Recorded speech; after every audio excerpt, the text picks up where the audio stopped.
Chemistry ക്ലാസ്സിലേക്ക് എല്ലാവർക്കും സ്വാഗതം. വിക്ടേഴ്സ് ചാനൽ സംപ്രേഷണം ചെയ്ത കെമിസ്ട്രി 6ാമത്തെ ക്ലാസ്സിൻ്റെ ചെറിയൊരു വിവരണമാണ് ഇതിലൂടെ ചെയ്യുന്നത്. ചാപ്റ്റർ 1 പീരിയോഡിക് ടേബിളും ഇലക്ട്രോൺ വിന്യാസവും, periodic table and electronic configuration. ഇതിലെ പ്രധാന ആശയങ്ങൾ ഇതൊക്കെയായിരുന്നു. ക്രോമിയം, കോപ്പർ എന്നീ മൂലകങ്ങളുടെ ഇലക്ട്രോൺ വിന്യാസത്തിലെ പ്രത്യേകത, peculiarity of the electronic configuration of chromium and copper. Periodic ടേബിളിലെ ബ്ലോക്കുകൾ, blocks in the periodic table, block, group, period എന്നിവ കാണുന്ന വിധം. Find the block, group and period. നമുക്ക് ഓരോന്നും വിശദമായിട്ട് നോക്കാം. ആദ്യം ക്രോമിയം, കോപ്പർ എന്നീ മൂലകങ്ങളുടെ ഇലക്ട്രോൺ വിന്യാസത്തിലെ പ്രത്യേകത, peculiarity of the electronic configuration of chromium and copper. ഇവിടെ ചില മൂലകങ്ങളുടെ സബ്ഷെൽ ഇലക്ട്രോൺ വിന്യാസം തന്നിരിക്കുന്നു. Subshell electronic configuration: phosphorus, argon, potassium, scandium, manganese. നമുക്കിവിടെ മാംഗനീസിൻ്റെ സബ്ഷെൽ വിന്യാസം ഒന്ന് പറയാം. 1s2, 2s2, 2p6, 3s2, 3p6, 3d5, 4s2. മാംഗനീസിൻ്റെ atomic number 25 ആണ്. ഇവിടെ നോക്കൂ, 3p6 കഴിഞ്ഞാൽ ഇലക്ട്രോണുകൾ 4sലേക്കാണ് പോകുന്നത്. 4sൽ 2 നിറയുന്നു. അതിന് ശേഷമാണ് 3dയിലേക്ക് വരുന്നത്. അതൊക്കെ നമുക്കറിയാം. അതിൻ്റെ കാരണം 3p കഴിഞ്ഞാൽ ഇലക്ട്രോണുകൾ 4sലേക്ക് പോകുന്നതിൻ്റെ കാരണം 4sനേക്കാളും കൂടിയ ഊർജ്ജ നിലയാണ് 3dയിലുള്ളത്, അല്ലേ? ഓക്കെ.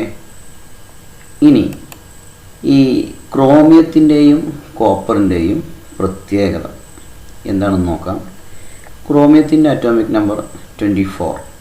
നോക്കൂ, 1s2, 2s2, 2p6, 3s2, 3p6, 3d5, 4s1.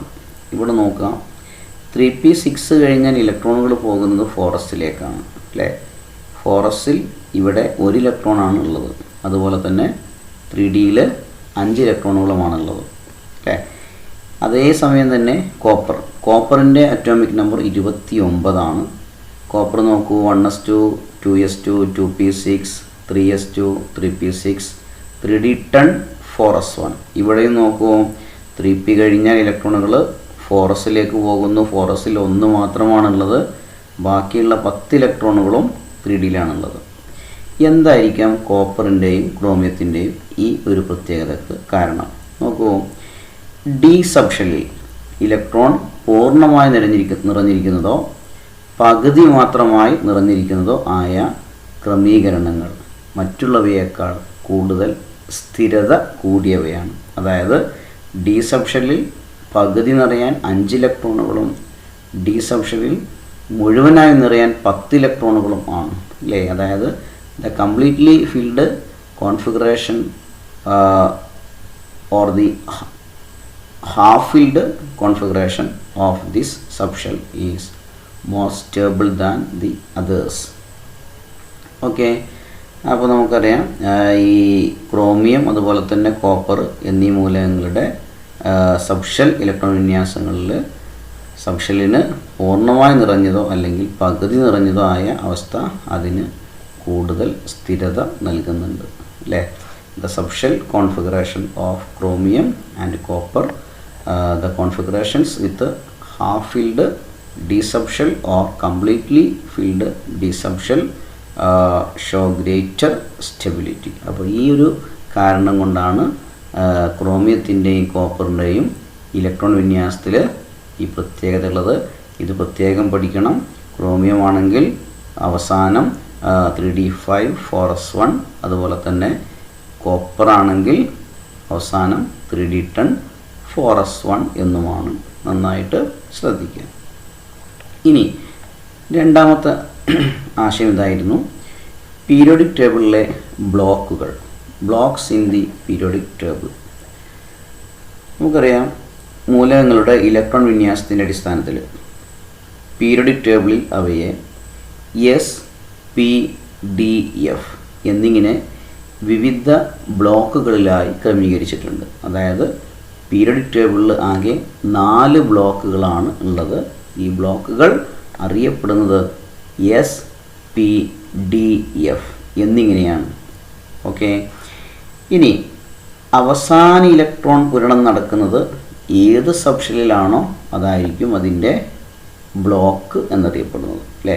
അങ്ങനെയാണ് അവസാന ഇലക്ട്രോൺ പൂരണം, അല്ലെങ്കിൽ ഏത് സബ്ഷെല്ലിലാണോ അവസാന ഇലക്ട്രോൺ ഉള്ളത് ആ സബ്ഷെൽ, അല്ലേ, അതായിരിക്കും അതിൻ്റെ ബ്ലോക്ക് എന്നറിയപ്പെടുന്നത്. നോക്കൂ, based on the subshell electronic configuration elements are classified into 4 blocks S, P, D and F in the periodic table. The block to which the element belongs will be the same as the subshell to which the last electron is added. നോക്കൂ, നമുക്ക് നോക്കാം ഏതാനും ചില ഉദാഹരണങ്ങൾ. മൂലകം, element, subshell electron വിന്യാസം അഥവാ subshell electronic configuration, block. നോക്കൂ, ഇവിടെ ആദ്യം ബെർലിയം. ബെർലിയത്തിൻ്റെ അറ്റോമിക് നമ്പർ 4 ആണ്. അല്ലേ? അപ്പോൾ ഇലക്ട്രോൺ വിന്യാസം വരുന്നത് 1s2 2s2. ഇവിടെ ബെർലിയത്തിൻ്റെ ബ്ലോക്ക് എസ് ബ്ലോക്കാണ്. നമ്മൾ പറഞ്ഞു ഒരു മൂലകത്തിൻ്റെ അല്ലെങ്കിൽ എലമെൻറ്റിൻ്റെ സബ്ഷെൽ ഇലക്ട്രോൺ വിന്യാസം എഴുതുമ്പോൾ അവസാന ഇലക്ട്രോണുകൾ ഏത് സബ്ഷെല്ലിലാണോ വന്നു ചേരുന്നത് അതാണ് അതിൻ്റെ ബ്ലോക്ക്. ഇവിടെ ബെർലിയത്തിൻ്റെ അവസാന ഇലക്ട്രോണുകൾ, അല്ലേ, ഈ 2 ഇലക്ട്രോണ് 2s, എസ് എന്ന സബ്ഷെല്ലിലാണ്, അതിനാൽ അത് ബ്ലോക്ക് എസ്. അതുപോലെ തന്നെ argon 18 atomic number. 1s2 2s2 2p6 3s2 3p6. ഇവിടെ പി ആണ് ഇവിടുത്തെ അവസാന, അല്ലേ, ഇലക്ട്രോണുള്ള സബ്ഷെല്ല് പി, അതിനാൽ പി ബ്ലോക്കാണ്. അതുപോലെ scandium 21 1s2 2s2 2p6 3s2 3p6 3d1 4s2. നമുക്കറിയാം 3p കഴിഞ്ഞാൽ ഇലക്ട്രോണുകൾ പോകുന്നത് 4sലേക്കാണ്. 4s നിറഞ്ഞതിന് ശേഷമാണ് പിന്നെ 3dയിലേക്ക് വരിക. അപ്പോൾ ഇവിടെ ഇതിൻ്റെ അവസാന ഇലക്ട്രോണുകൾ 3dയിലാണ്, അല്ലേ, ഡി സബ്ഷെല്ലിലാണ്. അതിനാൽ ഇവിടുത്തെ ബ്ലോക്ക് ഡി ബ്ലോക്കാണ്. അതുപോലെ മെഗ്നീഷ്യം, അല്ലേ, 12 atomic number. 1s2 2s2 2p6 3s2, അല്ലേ, ഇവിടെ അവസാന ഇലക്ട്രോണുകൾ എസ്സിലാണ്, അതുകൊണ്ട് എസ് ബ്ലോക്കാണ്. അതുപോലെ manganese 25 atomic number. 1s2 2s2 2p6 3s2 3p6 3d5 4s2, അല്ലേ, ഇവിടെ നോക്കുക 3p കഴിഞ്ഞാൽ ഇലക്ട്രോണുകൾ 4sലേക്ക് പോകുന്നു. 4s കഴിഞ്ഞ ശേഷം മാത്രമാണ് അവസാനം ഈ 5 ഇലക്ട്രോണുകൾ 3dയിലേക്ക് വരുന്നത്. അതുകൊണ്ട് ഇവിടെ ഇതിൻ്റെ ബ്ലോക്ക് ഡി ആണ്, അല്ലേ. ഓക്കെ, അപ്പോൾ നമ്മൾ ബ്ലോക്കിനെ കുറിച്ച് മനസ്സിലാക്കി. ബ്ലോക്കുകൾ എസ്, പി, ഡി, എഫ് 4 പ്രധാനപ്പെട്ട ബ്ലോക്കുകളാണ് ഉള്ളത് എന്ന് മനസ്സിലാക്കാം. നമുക്ക് ഓരോന്നിനെ കുറിച്ചിട്ടും പറയാം. നോക്കൂ, ആദ്യം ഇനി ബ്ലോക്ക്, ഗ്രൂപ്പ്, പീരിയഡ് എന്നിവ കാണുന്ന വിധം. Find the block, group and period. First S block. ആദ്യം നിങ്ങൾ മനസ്സിലാക്കേണ്ടത് ഈ എസ് ബ്ലോക്ക് എന്ന് അറിയപ്പെടുന്നത് പീരിയോഡിക് ടേബിളിലെ 1ാമത്തെയും 2ാമത്തെയും ഗ്രൂപ്പിലുള്ള മൂലകങ്ങളാണ്, അല്ലേ. 1, 2 ഗ്രൂപ്പിലുള്ള മൂലകങ്ങളെയാണ് എസ് ബ്ലോക്ക് എന്ന് വിളിക്കുന്നത്. ഇനി ഇവയെ അങ്ങനെ വിളിക്കാനുള്ള കാരണം ഇവയിലെ അവസാന ഇലക്ട്രോണുകൾ വന്നു ചേരുന്നത് എസ് സബ്ഷെല്ലിലാണ്, അല്ലേ. അവസാന ഇലക്ട്രോണുകൾ എസ് സബ്ഷെല്ലിൽ ആയിരിക്കും. The last electrons are filled in S subshells. Okay, നോക്കുക, നമുക്ക് ഏതാണ് എക്സാമ്പിൾ നോക്കാം. എലമെൻറ്റ്, മൂലകം, സബ്ഷെൽ ഇലക്ട്രോൺ വിന്യാസം അഥവാ സബ്ഷെൽ ഇലക്ട്രോണിക് കോൺഫിഗറേഷൻ, അവയുടെ ബ്ലോക്ക്, അതുപോലെ ഗ്രൂപ്പ്, പീരിയഡ്, അല്ലേ. അപ്പോൾ എങ്ങനെയാണ് ഗ്രൂപ്പ്, പീരിയഡ് കണ്ടുപിടിക്കാൻ നമ്മൾ പറയുന്നത്? ആദ്യം എസ് ബ്ലോക്കിൻ്റെ ഗ്രൂപ്പ്, പീരിയഡ് കാണുന്ന വിധമാണ് പറയുന്നത്. നോക്കൂ, നമുക്ക് തന്നിരിക്കുന്ന ഏതാനും എലമെൻറ്റ്സ് നോക്കുക. Lithium, sodium, calcium, magnesium. നോക്കൂ, ലിത്തിയത്തിൻ്റെ അറ്റോമിക് നമ്പർ 3, 1s2 2s1 എന്നാണ് സബ്ഷെൽ കോൺഫിഗറേഷൻ വരുന്നത്, അല്ലേ. നമുക്കറിയാം എങ്ങനെയാണ് ബ്ലോക്ക്. അവസാന ഇലക്ട്രോണുകളുള്ളത് ഈ 2s എന്ന് പറയുന്ന സബ്ഷെല്ലിലാണ്. അതായത് ഇതിൻ്റെ ബ്ലോക്ക് എസ് ആണ് അല്ലേ. ഇനി നോക്കൂ, ഇവിടെ ഗ്രൂപ്പ് 1 ആണ് അല്ലേ.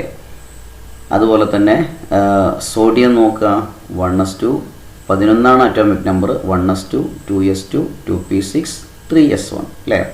ഇവിടെയും ബ്ലോക്ക് വരുന്നത് എസ് ആണ് അല്ലേ. ഗ്രൂപ്പ് നമുക്ക് തന്നത് 1 ഗ്രൂപ്പ് വന്നിട്ടുള്ളത്. അതുപോലെ calcium 1s2 2s2 2p6 3s2 3p6 4s2 അല്ലേ. ഇവിടെയും അവസാന ഇലക്ട്രോൺ എസ്സിലാണ്, അതിനാൽ എസ് ബ്ലോക്കാണ്. Magnesium 12 atomic number, 1s2 2s2 2p6 3s2 അല്ലേ. ഇവിടെയും എസ് ബ്ലോക്കാണ്. അപ്പോൾ നിങ്ങൾ നോക്കിക്കേ, ഇവിടെ ഈ ലിഥിയത്തിൻ്റെ ഗ്രൂപ്പ് അല്ലേ 1. എങ്ങനെയത് കിട്ടിയത്? അവസാന സബ്ഷെല്ലിലെ ഇലക്ട്രോണിൻ്റെ എണ്ണം അല്ലേ 1. അതുപോലെ സോഡിയം നോക്കുക, ഇവിടെയും അവസാനം 1 ആ 1. അതുപോലെ കാൽഷ്യം നോക്കൂ, ഇവിടെ അവസാനം 2 അല്ലേ, 2 ഗ്രൂപ്പ്. അതുപോലെ മഗ്നീഷ്യം ഇവിടെ 2. അപ്പോൾ നമ്മൾ ഈ എസ് ബ്ലോക്കിൻ്റെ ഗ്രൂപ്പ് കാണാൻ എന്താണ് ചെയ്യേണ്ടത്? അവസാന സബ്ഷെല്ലിലെ ഇലക്ട്രോണുകളുടെ എണ്ണം അല്ലേ, number of electrons present in the last subshell or S subshell. Okay. ഇനി പീരിയഡ് നമ്പർ നിങ്ങൾ മനസ്സിലാക്കേണ്ടത്, എല്ലാ ബ്ലോക്കിൻ്റെയും അല്ലേ, ഏത് ബ്ലോക്കാവട്ടെ ഏത് ബ്ലോക്കിൻ്റെയും പീരിയഡ് കണ്ടുപിടിക്കുന്നത് ഒരൊറ്റ രീതിയിലാണ്. അതെന്ത് ചെയ്താൽ മതി? ഏറ്റവും വലിയ shell number, largest shell number എഴുതിയാൽ മതി. നോക്കൂ, ഇവിടെ ലിഥിയത്തിൻ്റെ പീരിയഡ് 2 അല്ലേ, 2 വരുന്നത്. ഇവിടുത്തെ ഷെല്ല് 1 2 അല്ലേ, അപ്പോൾ ഏറ്റവും വലുത് 2. അതുപോലെ സോഡിയത്തിൻ്റെ ഷെല്ലുകൾ 1 2 3 അല്ലേ, ഏറ്റവും വലുത് 3. അപ്പോൾ 3 പീരിയഡ്. അതുപോലെ കാൽഷ്യം നോക്കൂ, ഏറ്റവും വലിയ ഷെൽ നമ്പർ എത്രയാണ്? 4ാമത്തെ ഷെല്ല് അല്ലേ. കാൽഷ്യത്തിൻ്റെ പീരിയഡ് 4. അതുപോലെ മഗ്നീഷ്യം 1 2 3 അല്ലേ, മഗ്നീഷ്യത്തിൻ്റെ പീരിയഡ് എത്രയാണ്? 3. ഇങ്ങനെയാണ് നമ്മൾ പീരിയഡ് എല്ലാ ബ്ലോക്ക് SPDF ഏത് ബ്ലോക്കാവട്ടെ അതിൻ്റെയൊക്കെ പീരിയഡ് കണ്ടുപിടിക്കുന്ന ഒറ്റ രീതിയിലാണ്. ഏറ്റവും വലിയ ഷെൽ നമ്പർ അല്ലേ, സബ്ഷെൽ കോൺഫിഗറേഷൻ എഴുതുക. ഏറ്റവും വലിയ ഷെൽ നമ്പർ എഴുതിയാൽ എന്തായി? പീരിയഡായി. ഓക്കെ. ഇനി ഈ എസ് ബ്ലോക്ക് മൂലകങ്ങളുടെ പ്രത്യേകതകൾ അല്ലേ, characteristics of S block elements നോക്കൂ എന്തൊക്കെയാണ്. 1, ഇവക്ക് ലോഹ സ്വഭാവം കൂടുതലാണ്, മോർ മെറ്റാലിക് ക്യാരക്ടർ. അതുപോലെ അയോണീകരണ ഊർജം കുറവാണ്, ലെസ് അയോണൈസേഷൻ എനർജി. അതുപോലെ ഇലക്ട്രോ നെഗറ്റിവിറ്റി കുറവാണ്, ലെസ് ഇലക്ട്രോ നെഗറ്റിവിറ്റി. പിന്നെ ആൽക്കലി ലോഹങ്ങളും ആൽക്കലൈൻ എർത്ത് ലോഹങ്ങളും ഇവയിൽ ഉൾപ്പെടുന്നുണ്ട് അല്ലേ. എന്താണ്? Contain alkali metals and alkaline earth metals. Earth EARTH കേട്ടോ, എർത്ത് മെറ്റൽസ്. നമുക്കറിയാം ഈ 1 ഗ്രൂപ്പ് അറിയപ്പെടുന്നത് അല്ലേ ആൽക്കലി മെറ്റൽസ്, ആൽക്കലി ലോഹങ്ങൾ എന്നാണ്. അതുപോലെ 2 ഗ്രൂപ്പ് അറിയപ്പെടുന്നത് ആൽക്കലൈൻ എർത്ത് മെറ്റൽസ് എന്നുമാണ്. ഓക്കെ. അപ്പോൾ ഇതൊക്കെയാണ് എസ് ബ്ലോക്കിൻ്റെ പ്രധാനപ്പെട്ട പ്രത്യേകത. ഇനി നോക്കൂ, പി ബ്ലോക്ക്. ഈ പി ബ്ലോക്ക് എലമെൻറ്റ്സ് അല്ലേ, പി ബ്ലോക്ക് മൂലകങ്ങളെന്ന് പറഞ്ഞാൽ പീരിയോഡിക് ടേബിളിലെ 13 മുതൽ 18 വരെയുള്ള ഗ്രൂപ്പിനെയാണ് അല്ലേ, 13 to 18th ഗ്രൂപ്പിനെയാണ് പി ബ്ലോക്ക് എന്ന് വിളിക്കുന്നത് അല്ലേ. ഇവ അങ്ങനെ അറിയപ്പെടാനുള്ള കാരണം എന്താണെന്നറിയോ? അവസാന ഇലക്ട്രോണുകൾ പി സബ്ഷെല്ലിൽ ആയിരിക്കും അല്ലേ. നമ്മൾ ഇവയുടെ സബ്ഷെൽ കോൺഫിഗറേഷൻ, സബ്ഷെൽ ഇലക്ട്രോൺ വിന്യാസം എഴുതുകയാണെന്നുണ്ടെങ്കിൽ അവസാന ഇലക്ട്രോണുകളെല്ലാം പി എന്ന സബ്ഷെല്ലിൽ ആയിരിക്കും. അതുകൊണ്ടാണ് ഇവ പി ബ്ലോക്ക് എന്ന പേരിൽ അറിയപ്പെടുന്നത് അല്ലേ. The last electrons are filled in P subshells. നോക്കൂ ഏതാനും example. Carbon, aluminium, argon, phosphorus. നോക്കൂ, ഇവിടെ കാർബണിൻ്റെ അറ്റോമിക് നമ്പർ 6 ആണ്, 1s2 2s2 2p2 അല്ലേ. പി ആണ് അവസാനം വരുന്നത്. അതുപോലെ അലൂമിനിയം 13 ആണ്, 1s2 2s2 2p6 3s2 3p1. Argon 18 ആണ്, 1s2 2s2 2p6 3s2 3p6 അല്ലേ. ഇവിടെയൊക്കെ പി ആണ് വരുന്നത്.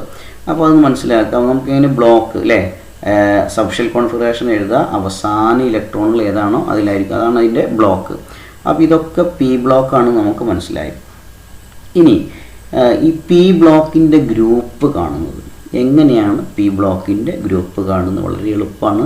നോക്കുക, ഇവിടെ കാർബണിൻ്റെ ഗ്രൂപ്പ് നമുക്ക് കിട്ടിയിട്ടുള്ള 14 14 അതുപോലെ അലൂമിനിയത്തിൻ്റെ ഗ്രൂപ്പ് 13 ആർഗൺ 18 ഫോസ്ഫറസ് 15 എങ്ങനെയാണ് കിട്ടുക നോക്കുക. ഈ ഗ്രൂപ്പ് എപ്പോഴും അവസാന ഇലക്ട്രോണുമായി ബന്ധപ്പെട്ടതാണ് ഗ്രൂപ്പ്. പി ബ്ലോക്കിൻ്റെ ഗ്രൂപ്പ് കിട്ടാൻ അവസാന ഇലക്ട്രോണിനോട് 12 എന്ന സംഖ്യ കൂട്ടുക. മനസ്സിലായോ? പി ബ്ലോക്കിൻ്റെ ഗ്രൂപ്പ് കിട്ടാൻ എന്താ ചെയ്യേണ്ടത്? അവസാന സബ്ഷെല്ലിലെ ഇലക്ട്രോണിനോട് 12 കൂട്ടിയാൽ മതി അല്ലേ? അങ്ങനെയാണ് ഇവിടെ കാർബണ് അവസാനം 2 12 കൂട്ടി 14 ഗ്രൂപ്പ്. അതുപോലെ അലൂമിനിയം അവസാനം 1 12 കൂട്ടി 13 ആർഗൺ 6 അല്ലേ? 12 കൂട്ടിയപ്പോൾ 18. അതുപോലെ ഫോസ്ഫറസ് 3 ഇലക്ട്രോണാണുള്ളത്, 12 കൂട്ടി 15. ഓക്കെ, അപ്പോൾ എങ്ങനെയാണ് നമ്മൾ പി ബ്ലോക്കിൻ്റെ ഗ്രൂപ്പ് അവസാന സബ്ഷെല്ലിലെ ഇലക്ട്രോണിനോട് 12 കൂട്ടുക അല്ലേ? Add 12 to the number of last electrons. Then period number. നമുക്കറിയാം പീരിയഡ് നമ്പർ ഏറ്റവും വലിയ ഷെൽ നമ്പറാണ്, ഷെല്ലുകളുടെ എണ്ണം അല്ലേ? ഇവിടെ കാർബണ് ഏറ്റവും വലുത് അല്ലേ? 2. അതുപോലെ തന്നെ അലുമിനിയം 3. അതുപോലെ ആർഗൺ അല്ലേ? അതും ആർഗണ് വരുന്നത് 3p6 ആർഗണ് 3 തന്നെയാണ് ആർഗണ് വരിക. ശ്രദ്ധിക്കണേ, ആർഗണിൻ്റെ പീരിയഡ് 3 നോക്കണം കേട്ടോ. അതുപോലെ ഫോസ്ഫറസ് അല്ലേ? ഫോസ്ഫറസും 3 തന്നെയാണ് വരുന്നത്. ഇവിടെ ആർഗണ് തെറ്റിപ്പോയതാണ്, ശ്രദ്ധിക്കണം. ആർഗണിൻ്റെത് 3 തന്നെയാണ് വരുന്നത്. ഓക്കെ, അപ്പോൾ എങ്ങനെയാണ് പീരിയഡ് ഗ്രൂപ്പ് കാണുന്നത് നമ്മൾ മനസ്സിലാക്കി. ഇനി പി ബ്ലോക്കിൻ്റെ പ്രധാനപ്പെട്ട പ്രത്യേകതകൾ അല്ലേ? Features of P block elements നോക്കൂ. ഒന്ന്, ഇലക്ട്രോനെഗറ്റിവിറ്റി കൂടുതലാണ് അല്ലേ? High electronegativity. അതുപോലെ അയോണീകരണ ഊർജം കൂടുതലാണ്, ഹൈ അയോണൈസേഷൻ എനർജി. അതുപോലെ മറ്റൊന്ന്, ഖരം, ദ്രാവകം, വാതകം എന്നീ അവസ്ഥകളിലെ മൂലകങ്ങൾ ഇവയിലുണ്ട് അല്ലേ? ഇവയിൽ കാണപ്പെടുന്നുണ്ട്. Elements are in solid, liquid and gases States. ഇനി നമുക്ക് ഈ ക്ലാസ്സിൻ്റെ അവസാനം ഒരു അസൈൻമെൻറ്റ് തന്നിരുന്നു. അതെന്താണെന്ന് നോക്കാം. ഒരു ആറ്റത്തിൻ്റെ അവസാന ഇലക്ട്രോൺ പൂരണം 3p സബ്ഷെല്ലിലാണ് അല്ലേ? അതിൻ്റെ ഇലക്ട്രോൺ വിന്യാസം 3p4 എന്നാണ്. ചോദ്യങ്ങൾക്ക് ഉത്തരം എഴുതുക. When the last electron of an atom was filled in the 3p subshell, the subshell electronic configuration was 3p4. Answer the following അല്ലേ? അപ്പോൾ എന്താണ് പറഞ്ഞിട്ടുള്ളത്? അവസാന സബ്ഷെല്ല് 3p ആണ്, അതിൽ 4 ഇലക്ട്രോണുകൾ ഉണ്ട് എന്നാണ്. അപ്പോൾ ആദ്യം ഒന്നാമത്തെ ക്വസ്റ്റ്യന് ഇതിൻ്റെ പൂർണ്ണമായ സബ്ഷെൽ ഇലക്ട്രോൺ വിന്യാസം എഴുതുക. Write the complete subshell configuration അല്ലേ? അപ്പോൾ എന്താ വരിക? ഇതിന് മുമ്പുള്ള നമ്മൾ എഴുതണം അല്ലേ? അതെങ്ങനെ വരും? അപ്പോൾ 1s2 2s2 2p6 3s2 3p4. നമുക്ക് തന്നത് 3p4 മാത്രമാണ് നമുക്ക് തന്നത്. അപ്പോൾ അതിന് മുമ്പുള്ള നമ്മൾ എഴുതുമ്പോൾ 1s2 2s2 2p6 3s2 എന്ന് വരും അല്ലേ? ഇനി രണ്ടാമത് ഇവയുടെ അറ്റോമിക് നമ്പർ അല്ലേ? ഇതിൻ്റെ അറ്റോമിക് നമ്പർ, ഈ മൂലകത്തിൻ്റെ അറ്റോമിക് നമ്പർ എത്ര എന്നാണ്. എന്ത് ചെയ്താൽ മതി? ഇലക്ട്രോണുകൾ കൂട്ടി എഴുതിയാൽ മതി. 2 4 10 12 16 അല്ലേ? അറ്റോമിക് നമ്പർ 16 വരുന്നത്. അതുപോലെ മൂന്നാമത്തെ ക്വസ്റ്റ്യന് ബ്ലോക്ക് എത്രയാണ്? ബ്ലോക്ക് നമുക്കറിയാം അവസാനം അല്ലേ? 3p ആണ് ഇതിൻ്റെ ബ്ലോക്ക്, പി ബ്ലോക്കാണ് അല്ലേ? ഇനി ഇതിൻ്റെ ഗ്രൂപ്പ് ഏതാണ്? പി ബ്ലോക്കാണ് എന്നുണ്ടെങ്കിൽ അവസാന ഇലക്ട്രോണോട് 12 കൂട്ടുക അല്ലേ? 4 + 12 16 ഗ്രൂപ്പ് വരുന്നത്. അതുപോലെ പീരിയഡ് ഏറ്റവും വലിയ ഷെൽ നമ്പറാണ് പീരിയഡ്. നമുക്കറിയാം ഇവിടെ 1 2 അല്ലേ? 3 ഏറ്റവും വലിയ ഷെൽ നമ്പർ 3. ഓക്കെ, അപ്പോൾ ഇതാണ് ഈ ചോദ്യങ്ങളുടെ ഉത്തരങ്ങൾ. നന്നായിട്ട് മനസ്സിലാക്കുക. Okay, all the best.